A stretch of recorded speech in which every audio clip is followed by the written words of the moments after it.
দই কাতলা করার জন্য মাছে অল্প হলুদ আর অল্প লবণ মাখিয়ে নেব।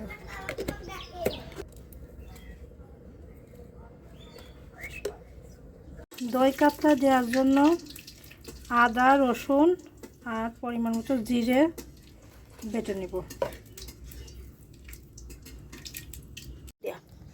মাছ ভাজার জন্য কড়াইতে তেল দিয়ে দিলাম। তেলটা হয়ে গেছে, এবার মাছগুলো দিয়ে দেব।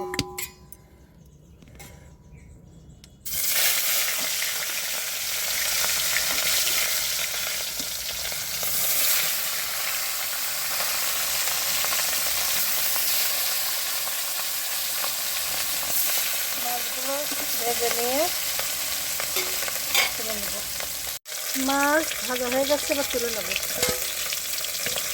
দই কাতলার জন্য মাছগুলো এরকম ভাজতে হয়, বেশি কড়া না, হালকা হালকা।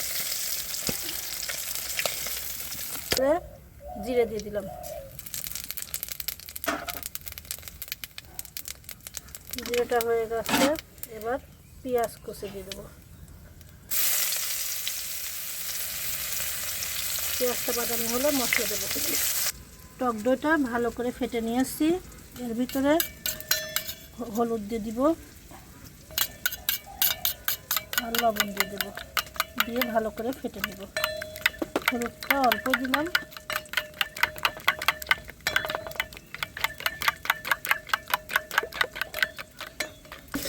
এবার আদা জিরে আর রসুন বাটা দিয়ে দিব, দিয়ে মশলাটা ভালো করে কষিয়ে নেব। মশলাটা ভাজা হয়ে গেছে, এবার টক দই ঢেলে দিব।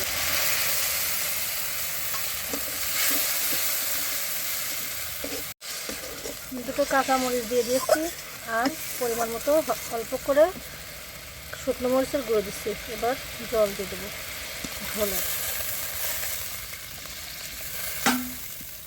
ঝোলটা ফুটে উঠলে মাছগুলো দিয়ে দিব।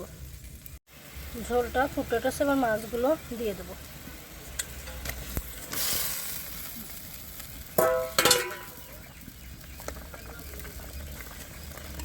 ঝোলটা হয়ে গেলে জিরে গরম মশলা গুঁড়ো দিয়ে নামাই নেব। দই কাতলা হয়ে যাচ্ছে, এবার জিরে ধনে গুঁড়ো দিয়ে দিলাম।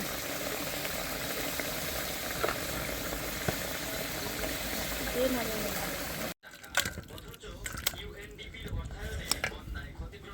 এইভাবে দই কাতলা বাড়িতে বানিয়ে খেয়ে দেখবেন, আর ভালো লাগলে চ্যানেলটা সাবস্ক্রাইব করবেন এবং লাইক কমেন্ট শেয়ার করবেন।